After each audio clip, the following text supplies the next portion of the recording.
Ladies, we need to talk about Tempdrop.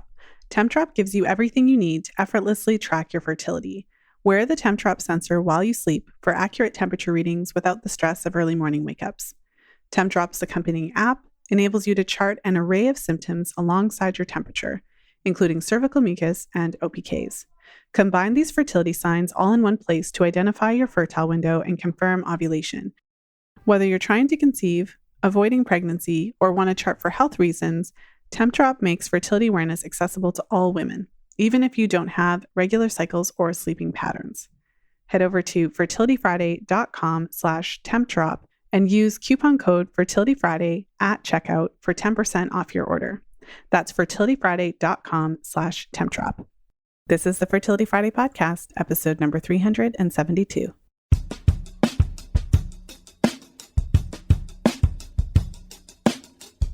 Welcome to the Fertility Friday podcast, your source for information about the fertility awareness method and all things fertility. I'm your host, Lisa Hendrickson-Jack. I'm the author of The Fifth Vital Sign and the Fertility Awareness Mastery Charting Journal. I'm a certified fertility awareness educator and holistic reproductive health practitioner with nearly 20 years of experience teaching women to connect to their fifth vital sign through menstrual cycle charting, balancing hormonal health, and optimizing the menstrual cycle without hormones. I'm outspoken about hormonal birth control and its impact on fertility and overall health because you have the right to know how your body works and how artificial hormones disrupt that natural process. I host live coaching programs to help you achieve optimal fertility and health because it's important to have healthy menstrual cycles regardless of whether or not you want to have babies. I'm also a wife and mother of 2 beautiful boys. I know, I'm a busy girl, but I managed to fit it all in. This podcast is designed to empower you to take full control of your cycles, your fertility, and your overall health. And I'm so excited that you're here with us today.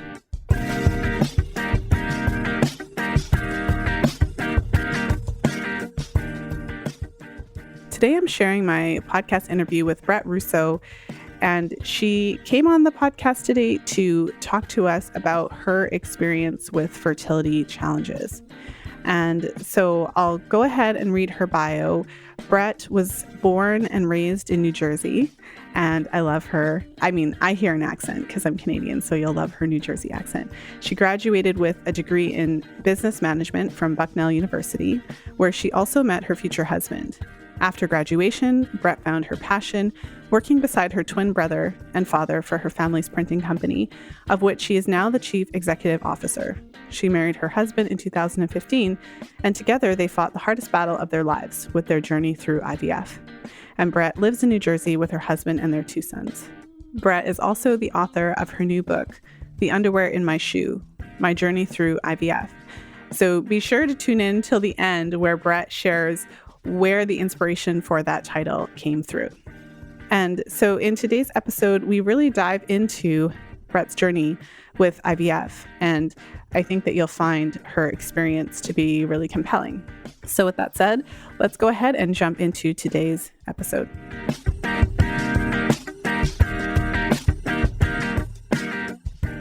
And I'm really excited today to be here with Brett Russo. Congratulations on your book. Let's just go ahead and jump in. I'd love to hear a little bit about why did you choose to write this book now? I feel like that's a good place to start. Yeah, sure. Well, first, thank you for having me. I really appreciate it. I'm very passionate about this subject and the book, so I definitely appreciate the opportunity. You know, when I went through infertility and IVF, and when I was going through my journey, I was kind of journaling along the way because I felt very alone and I was depressed and I was just feeling a lot of feelings that I was unfamiliar with. So I thought by writing them down, it would help me. And the further and further I got, I realized that there was a real story to tell. And when we became pregnant, I wrote something on Facebook alluding to the fact that we had issues getting pregnant, and I went to bed. The next morning I woke up and I had hundreds of messages from women I knew, women, their friends of friends saying, I'm going through this too. I feel so alone. I have nowhere to turn. And in that moment, I'm like, I have to get this book out because it's not something to be embarrassed about, but it's very common and much more common than women talk about. And in the world where I'm hoping women are not trying to be perfect for each other anymore. And I think if we can come together in these weak moments, I think we could find a lot of strength in that. So that was kind of my passion for this project from the start. Well, I was mentioning to you in our pre-chat that I really love doing these Real Women episodes because many of us, yourself, myself, and many of the listeners have probably had an experience similar to that where you share something. So I've talked about my experience with miscarriage. So the first time I got pregnant, I miscarried. I was 5 weeks pregnant, which essentially means it was a week after I had the miscarriage, like a week after I should have had my period. So very early on. And I remember speaking to some friends and just kind of mentioning it. It was like everything came out of the woodwork. All these friends that I knew and have known, oh, I had a miscarriage. Oh, I had 2 miscarriages. Like I had 3. And you're just like, whoa. I've been here the whole time. You didn't tell me any of this. Yeah. So I find that it's through these stories and through sharing our experiences that we connect on a deeper level and kind of give permission to just talk about this stuff that we're all dealing with. Totally. Because, the more I've obviously talked to so many women while I was writing this book and after, and our stories are all different, right? The variables are different, but the feelings that we feel, whether you've had one miscarriage or you've been going through this for 10 years, that feeling in that moment that you have of despair and failure and just hopelessness, like we've all shared that. And only if you've had that experience can you really understand what it's like. And it's just really important to open up about it. Well, let's start at the beginning. One of the questions that I like asking on the podcast is just tell us a little bit about when you had your first period, how you managed your fertility and kind of just lead us up to your experience with trying to conceive. Sure. I was definitely surprised when I found myself in the middle of this infertility journey. I got my period 8th grade. I had it from the day I got it, every 26th day for my whole life. And I wasn't even on birth control. I was kind of not someone that had a lot of sex. I was just kind of really into my career, dated, met my husband later in life. And when to the point where, we met when we were 35 and I went into New York and to my gynecologist and I said, I know I'm a little older. Am I going to have any issues? She's like, not in New York. You're not older. Don't worry about it. And so I took a year after we were married just to hang out with him. And, I didn't have this feeling of rush. Again, just this lack of knowledge out there, even from a doctor, my gynecologist.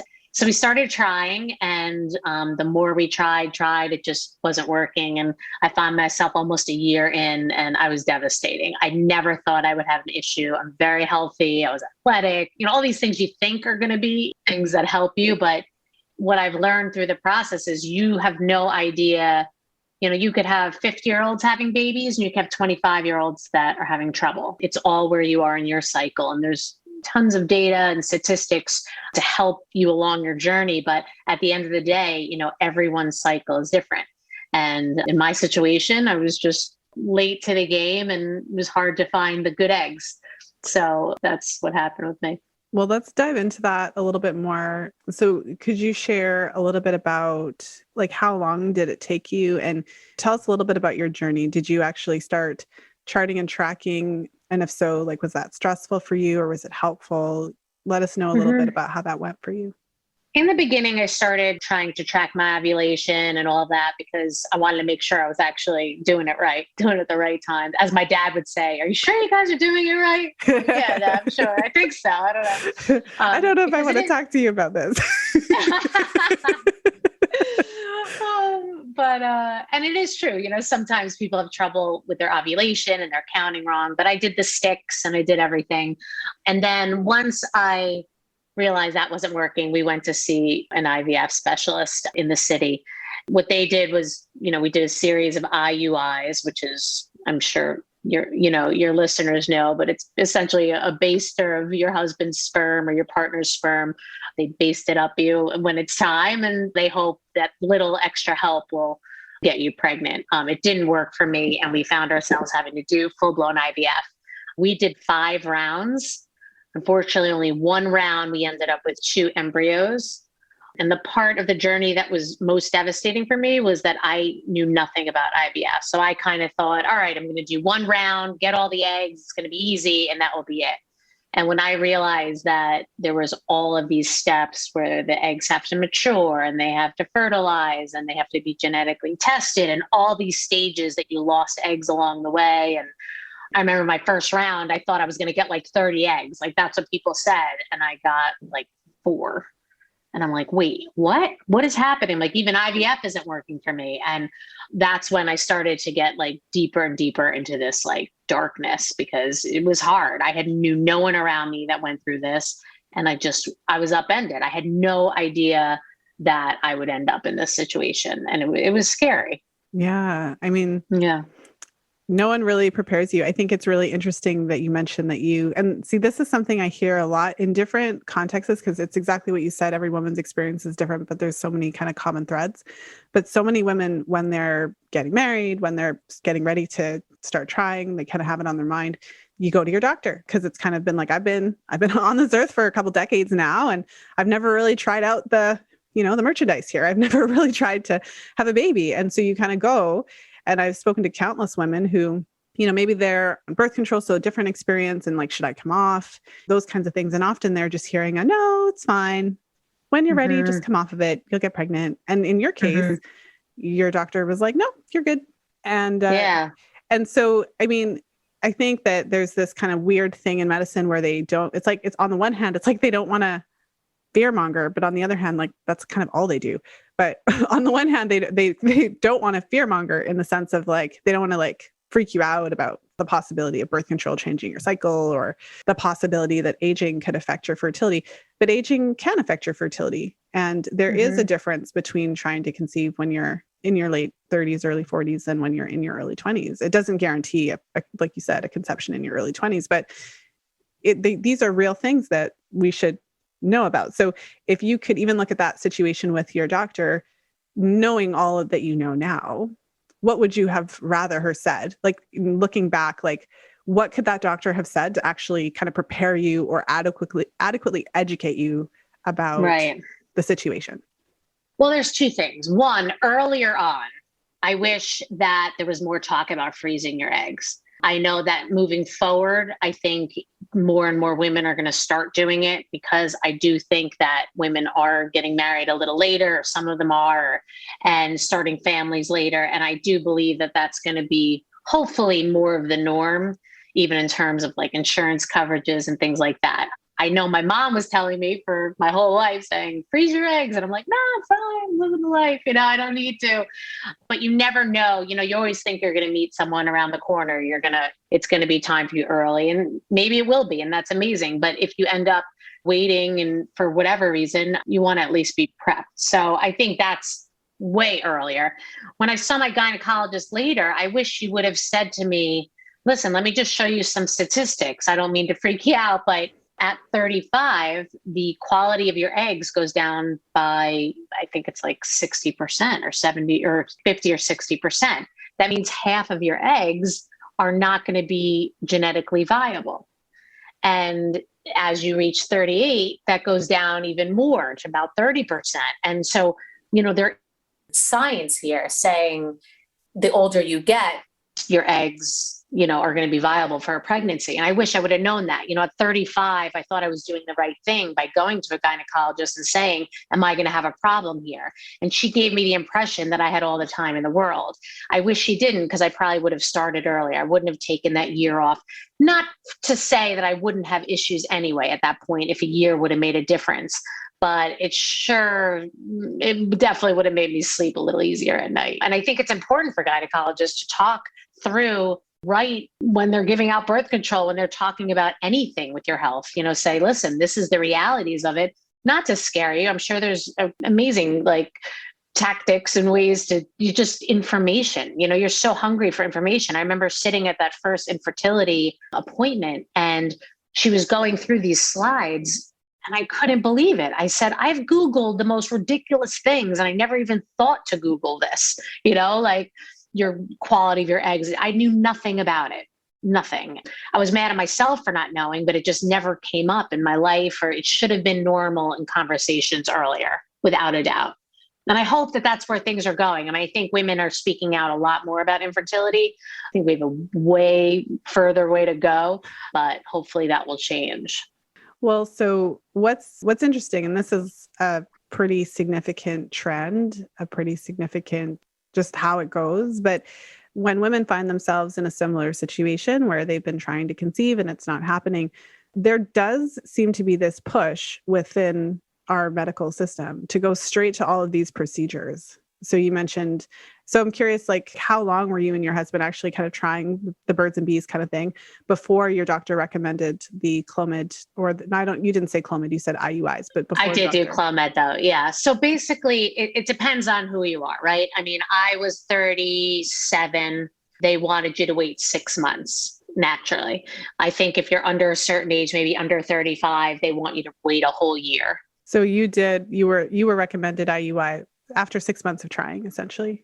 I tried for about 10 months, but it was recommended after 6 months to go see someone. But we went around that 10-month marker, kind of giving it a few more. I was kind of in denial, like how could there be an issue here, which is so ridiculous. So then once I got there, insurance wants you to have a certain amount of IUIs before you dive into IVF. I'm sorry, what? I've just never heard that before. Yeah. So basically, they needed me to have 3 IUIs. Basically, they want to make sure before you go to IVF, which is very expensive for them, I'm sure, and for you, have we exhausted all these other possibilities? And if you're younger, like my cousin, it was 28 going through it, she had to go through 6 IUIs, which is hard. You're still doing the hormones, you're still doing some shots, it's a lot to go through. And then to build up your hopes, and then it doesn't work. And to do that 6 times, I mean, it's time wasted too. So there was a couple of years ago, and you probably found this in your research, but IUI is a very interesting procedure if you look at the research around it. And so, like all fertility treatments, one of the things that IVF and IUI have in common is that the degree of success is most highly correlated to the age of the woman, so the age of the egg specifically. And so with IUI, there's a huge difference. So there's kind of like an overall success rate. And I don't have all these numbers off the top of my head, but certainly it's a lot more successful. I think it was like 25% in like 20-year-olds versus maybe 8.9% in like a 30-something-year-old woman, like per time.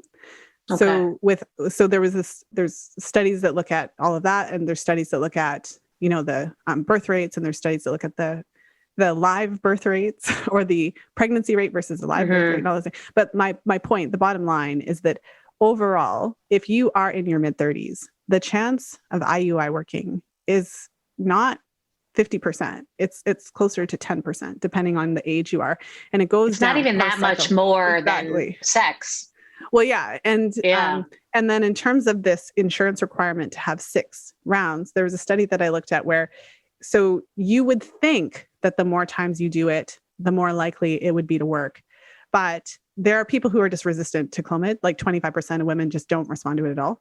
So doing like after 3 times, it's kind of like if you look at a graph, like it goes up, but then it stops. So there's literally a point on the graph when it comes to the IUIs where the graph just goes in a straight line. So whether you do it 4 times or 10 times, it doesn't increase the chance after you've done about 3 times. No. So I'm saying this crazy, obviously for the listeners, but there's a part of me deep inside that gets exceedingly upset when I hear about women who are like 38, 39, 40 who are being put through IUIs. The chance of an IUI working, it's not 0, but it's not necessarily 50% like we've talked about. Absolutely. And Clomid in particular is associated with reducing cervical fluid, reducing endometrial thickness. And so it's not like without consequence being exposed to certain types of hormones in these procedures. Yeah. So sorry, that was kind of my because I didn't know that the insurance companies require. And so I'm sorry, one last thing I want to say on this topic is that if you're experiencing fertility challenges and you go to a fertility clinic or a fertility doctor who then does suggest IVF right off the bat, you may be taken aback, right? Like this doctor, like who they think they are. But IVF has a much higher success rate comparatively. So that's one of the reasons why doctors might actually be doing that. Yeah. I mean, there's two things here. I mean, to your point about the IUIs, I mean, it's time too is like, at that point, every month you're devastated that you have to wait another month. I used to call it a death of another month. And when they would tell you to wait, or you have to get a test, or, all this stuff, I mean, it's devastating. You're ready, and time, especially when you're approaching 40, you're like, I don't have time to waste. Like, you just have this feeling like you have to push the fast forward button. In terms of going right to IVF, I mean, I will say this: IVF is hard, and it is definitely a harder journey than the IUI. And if there's any shot that an IUI can work, I think it's worth it to give it the tries.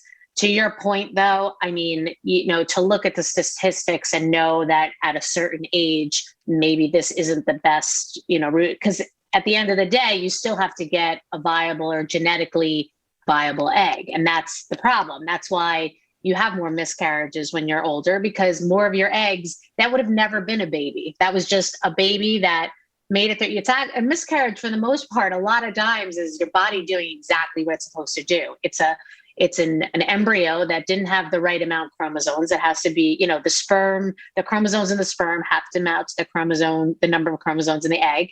And if it doesn't, you're going to have a baby that's not genetically viable. And most will end in a miscarriage. Some won't, which is hard as well. So, to your point, it's definitely, it will be interesting as the years go on with the research. Hopefully I don't see putting a woman through 6 IUIs, how that's helping. I could see 1 or 2, but if it doesn't work, get right into it, Well, and I mean, it obviously should be her choice and what she wants to do, but totally. Just to kind of iterate at that, like, we're not always provided with all of the information, right? And that's Right. one of the challenges. And so you've mentioned a lot about egg quality, and like one of the most popular books about conception is specifically related to egg quality. And so there's certainly a lot of discussion around that. And you already know that our culture basically looks at, because as women, we have the physical evidence of the baby. Mm-hmm. So it's certainly all on us, it seems.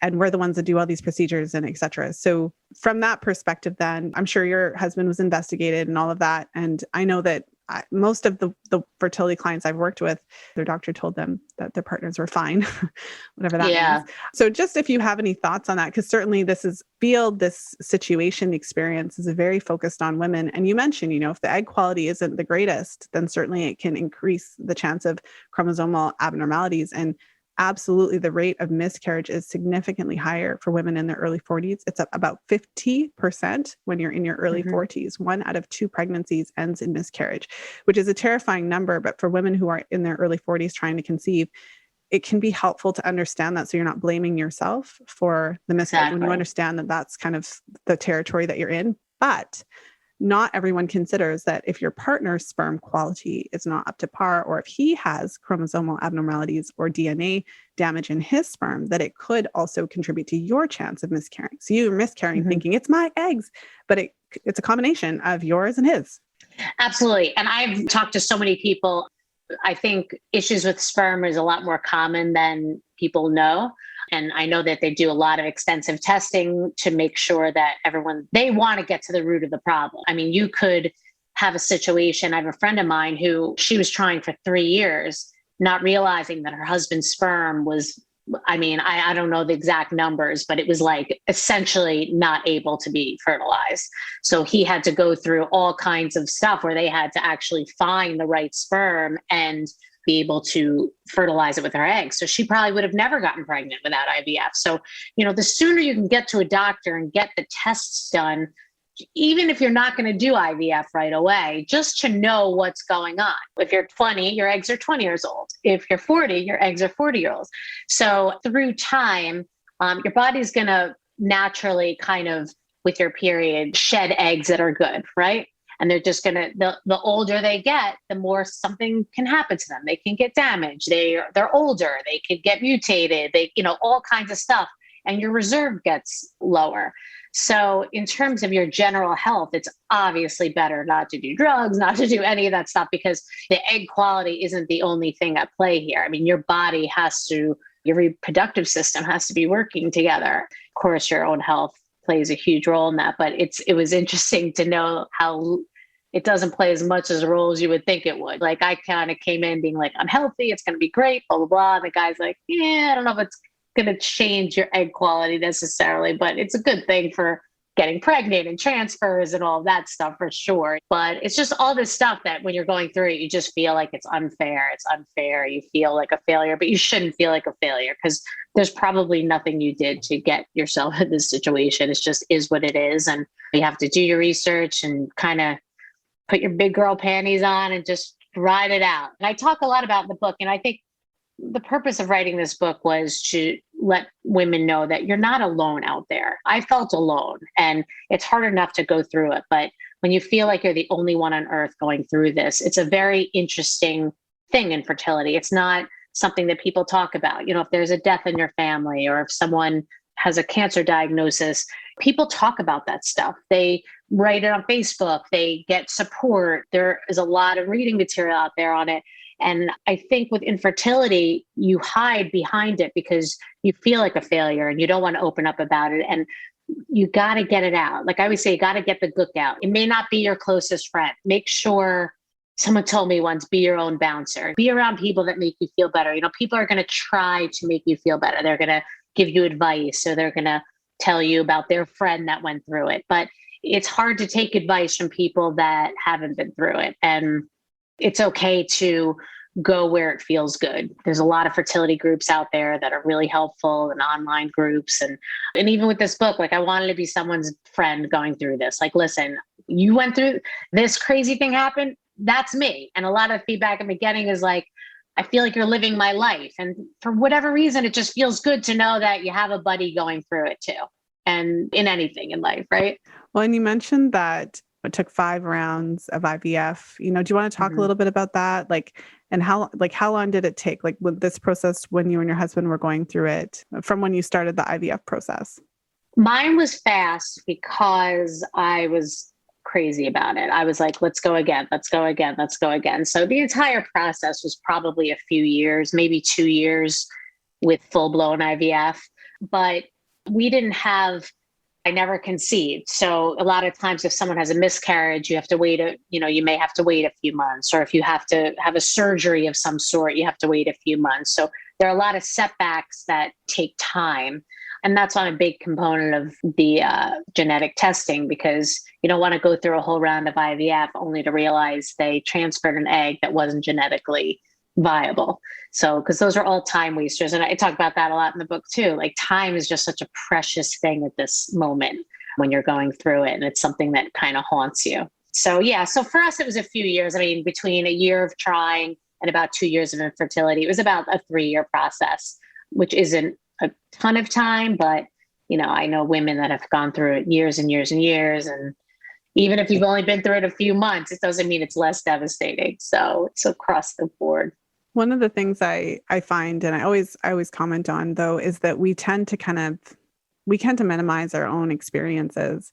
So even to hear you say that, and I totally, well, correct me if I'm wrong, please, but I feel like we always want to have that honor because we know like there are women who had worse than me. There's women who had longer time to pregnancy than I did. But at the same time, I mean, 3 years, I mean, that's not anything to just kind of brush over in a conversation. So I'm kind of just validating that for you because, and just acknowledging that we all do it, all of us. We kind of recognize that it might have been bad for me, but I know someone who is worse for it. But 3 years is a long time. So maybe just share with us, how did you and your husband cope during this time? Because that's a long time. Yeah, and I appreciate you saying this. I think one of my biggest fears in writing this book was that someone that had a worse experience than me wouldn't be able to get something out of it. And to your point, that's not the case. I mean, we've all had our stories, and regardless of what it is, if you felt that feeling, then you're in the club, To cope, it was hard. I mean, for me, writing it down helped. You have to communicate with your husband, good, bad, or ugly. You have to get it out, because it's hard on a marriage, and don't feel guilty about that, or don't feel bad about that. It's tough. It's not easy. Everyone's dealing with their own grieving and trying to be strong for each other. And it's going to come out in different ways. I know that I thought my husband and I were on the same page And then one day I was like, I know the eggs are in there and I'm going to do this as long as it takes. And he's like, well, you can't do this forever. And I'm like, ooh, that was kind of this aha moment that we weren't on the same page anymore. And those are scary moments. I did, when I got to my darkest point, I did go see a therapist, and that was game changer for me. She had been through IVF. She had a daughter through IVF and a son as an egg donor, through an egg donor. And that was very helpful. I'd never been to a therapist before. I just didn't think I needed it. I could handle it. And then I realized I couldn't. And, it's hard. You go through it and you use your normal coping mechanisms, your friends from college, your mom, all these things, but you realize that this could be bigger than the other problems you've had. This could be bigger than breaking up with a boyfriend or something like that. And it's okay to feel lost and dark. And I think it's important just to talk to people who've been through it, talk to people that make you feel good, and just get it out. Don't keep it in. There's nothing to be ashamed about. Today's episode is sponsored by Tempdrop. I've had so many conversations with women over the years who've had a hard time staying consistent with their temperatures. So whether you're trying to conceive, avoiding pregnancy, or charting for health reasons, Tempdrop makes fertility awareness accessible to all women, especially if you've recently had a baby and your sleep patterns are all over the place, if you work shift work and it's hard to stay consistent with temping, or if you're otherwise struggling to take your temperatures each day. Identify your fertile window in real time with Tempdrop. Know your cycle, understand your body. Head over to fertilityfriday.com/Tempdrop and use coupon code FertilityFriday at checkout for 10% off your order. That's fertilityfriday.com/Tempdrop. Now let's go ahead and jump back into today's episode.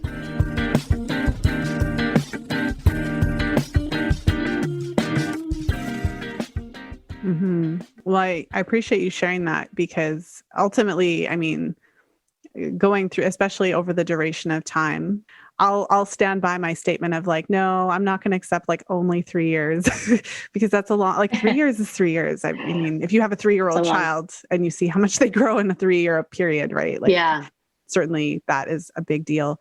And it's so important to seek support so that you're not going through this by yourself. And I've interviewed, a few people over the years. I did, I believe, 2 interviews. I think it was 2, maybe it was just 1, with Sheridan Voisey, and he's a man. So coming from the man's perspective. And so him and his wife tried to conceive for 10 years. And on the other side of it, they didn't have a baby. And so that's a really powerful interview what you said about how there was that point where you and your husband realized you weren't on the same page. He talked about that. Because men look at things differently, because they're looking at their wife and they're just like, I love her. She's in so much pain. I just want the pain to stop. I want my wife back. And you're thinking about obviously a baby. And so and he wants a baby too. Absolutely. But he wants his wife. And so it's a really interesting and very sad and very complicated part of the conversation. That's a great thing to mention.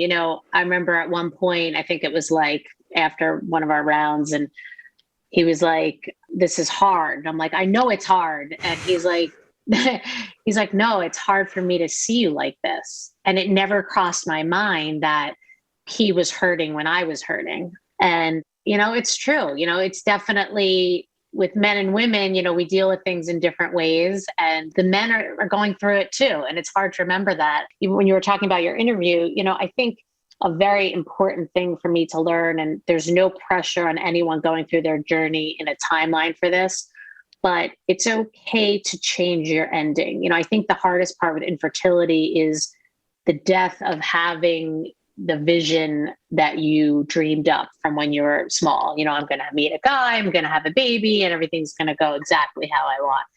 And sometimes it doesn't go that way. And sometimes you have to mourn the fact that I may not have a baby the way I thought I was going to, but that's okay. And no one can tell you when that time is. People would be so quick, well, can't you just adopt, or can't you get an egg donor? Well, yes, I can. And I will explore those options. But for someone to just frivolously tell that to me, like they're ordering a sandwich at the deli, it's like, be patient with yourself. There is a mourning process with each step of the way, and that's okay. And it's okay to feel one way one day and then wake up the next day and say, you know what?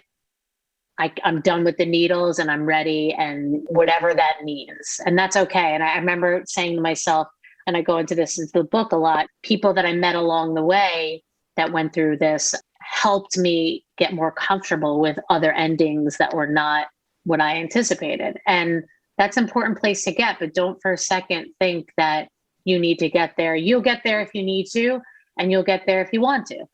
No one can tell you when that timeline is. And that was frustrating for me going through it, when people would kind of force that down my throat saying, oh, well, why don't you do this? My neighbor's friend adopted and then got pregnant right away. And I'm like, all right, well, that's great. But what is that? Where do I leave? Where does that go? What does that mean? And adoption's such a beautiful thing, and it's in its own right. It's such a different experience. So it's important to get there yourself, Well, let's dive into that aspect a little bit more, not the adoption aspect, but more so the coping with the comments from people. So that's certainly something that has come up in these interviews, because life is completely different. Social media is always bombarding you with whatever, and your individual feed is different to mine. But, if you're between the ages of like 25 and 40, there's a lot of children in your feed if you have friends, and a lot of pregnancy announcements, and a lot of, before all the crazy, a lot of invitations to parties and to showers and to weddings and to all of these things. And so maybe especially for the women who are listening to this episode, because they're just still in the middle of their journey and they're still kind of the suspense, they're still waiting for the ending. And they're dealing with it. They're in the trenches looking at this stuff, the best friends having a baby, and they're supposed to be the one planning the party, right? That kind of stuff. So let us know how you kind of cope with that. I'm not going to say one of the worst situations, but I have a twin brother who I'm inseparable with. They got pregnant right as we started IVF, and we got married at the same time, went to college together, we're in business together. We did everything together. And I'm from this big Italian family with cousins, and everyone's the same age. And I was devastated when they got pregnant. And then my two other sister-in-laws were pregnant. So I had all of my sister-in-laws pregnant while we were going through IVF. With that came engagement, baby showers, and everything that goes along with it, and the reveals and all these things. And it was brutal. And I think that a really important thing to know is that this is your time to heal. Do not feel guilty for having to say no to a baby shower. Do not feel guilty for having to step out of an event or take time for yourself. The people in your life that care about you will understand. And if they don't, then maybe it's not something that you want to be at anyway. And it's okay to sit out a little bit. This is a really hard thing to go through. And I think that, I'm someone that was everyone's cheerleader. I went to everything for everyone. And it was hard for me to go to certain things, even just a birthday party for a kid, because everyone would say, when are you going to have a kid? Or when's yours? Time's a ticking and all this stuff. And I would say, that's horrible. Like, you don't know who's going through what. So it was hard. There's no easy way around it, except just take the time for yourself and take the time you need. And if you have to go, then it's okay to just go and leave. I went to a baby shower for my cousin, and I was late, and I was right smack in the middle of a round. So I was bloated and hormonal, and I show up late, and I walk in, and everyone is looking at me, and I realized I was in the same dress as my cousin who was pregnant, and it was her shower. And I wasn't drinking because I was in cycle, and everyone thought I was pregnant and taking pictures, and they thought it was hysterical. And I was inside my own nightmare. And I know, it's like, you couldn't make this stuff up. It was that's like a television show. That's like an episode of some crazy sitcom. I know. And there you have my three other sister-in-laws just sitting there pregnant. And I was happy for them. This is another thing. Like, if you know someone going through it, still invite them, still include them. Just don't be mad if they say no, because you don't want to feel isolated. You don't want to feel like everyone's avoiding you because of it. But at the same time, there's going to be certain times you're ready and certain times you're not. And again, you have to give yourself that forgiveness, and your people have to do that too, and if they're not, explain it to them. Say, I just need a moment. This is hard for me. Mm-hmm. And again, communication's everything and talking about it. The hard part is a lot of people don't talk about it. So people don't know you're going through it and ask the silly questions that we've all asked. I mean, I cringe now thinking of the things I've asked people. Not easy out there. Yeah, I think that's such good advice for when you know a friend that is going through this, to continue to invite them. It's kind of like you just have to acknowledge that it's weird, and you have to acknowledge that it's hard and uncomfortable, but really extend that invitation and also be really kind and caring. Because I mean, if any of the listeners have been on the other side of it, knowing that a friend of yours is going through, IVF treatments or going through fertility challenges, and they don't show up to a shower or they show up late. We all, like, I've been in situations like that, and you kind of know, and we all, if you're like a normal human being, you give the person a pass, right? Like, I think that that's really, really good advice. So one of the last questions I wanted to ask kind of switches the mood a little bit. I wanted to ask about cost. So this is obviously one of the big challenges when it comes to IVF and other artificial reproductive technologies, because some families are in the position where they can kind of just do it, and other families are kind of trying to figure out, like, how many zeros? Like, so maybe just share with us what you're comfortable with sharing about what that part of it was like. And and also you've talked to a lot of women over the years, like, how people manage with this, with the extreme cost of IVF. Yeah, I mean, there's a lot of things at play. Everyone's insurance is different. And I would recommend that if you are having some trouble, before you even start, talk to your insurance company about what your options are. Certain medical packages include it and some don't. Some depending on your age. I mean, some won't cover it if you're over 40. I mean, it's crazy what's out there. They're getting better. It is expensive. And I feel bad because I do hear people get to a certain point, their insurance runs out and they have to pull back. And that is a hard thing to hear because, everybody wants a family the same, no matter what money you can throw towards it. What I basically saw in each round was probably about 25 grand. My insurance, I got lucky because my husband kind of switched insurances. So we got two insurances. But the two plans that we had one was $30,000 lifetime. You have $30,000 to put towards infertility, and that's it.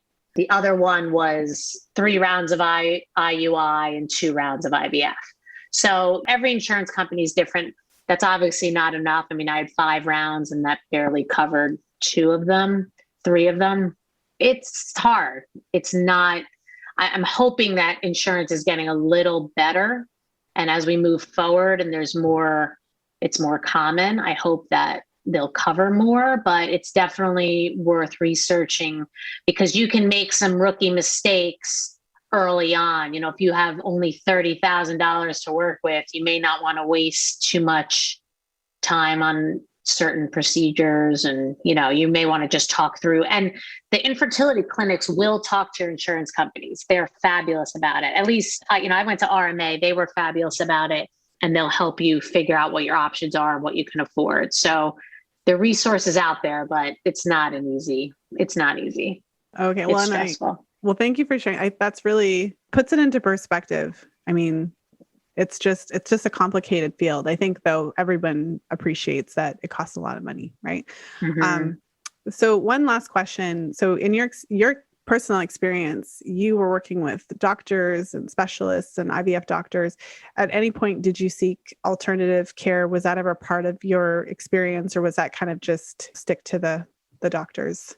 I mean, I stuck to the doctors. I did do acupuncture and I did do some vitamin stuff. But once I met, my doctor was Dr. Scott at RMA, and he kind of wrote a lot of the books that is all about research. And he just had so much supporting research that I kind of just decided to get on board with whatever he said. And I just did it, including acupuncture at certain times in the cycle, which they found was really helpful, like during the transfer and things like that. Well, I really appreciate you being here today and sharing your story and your experience. I know these episodes are really important and meaningful and really helpful for everyone, but particularly the women who are in the trenches right now and who are going through this and just really want to hear what's happening, not feel like they're alone, as you were saying, because a lot of what you're saying is really resonating. I've certainly had the experience of, You don't really talk to someone, you kind of lose touch with them for a couple of months or a couple of years.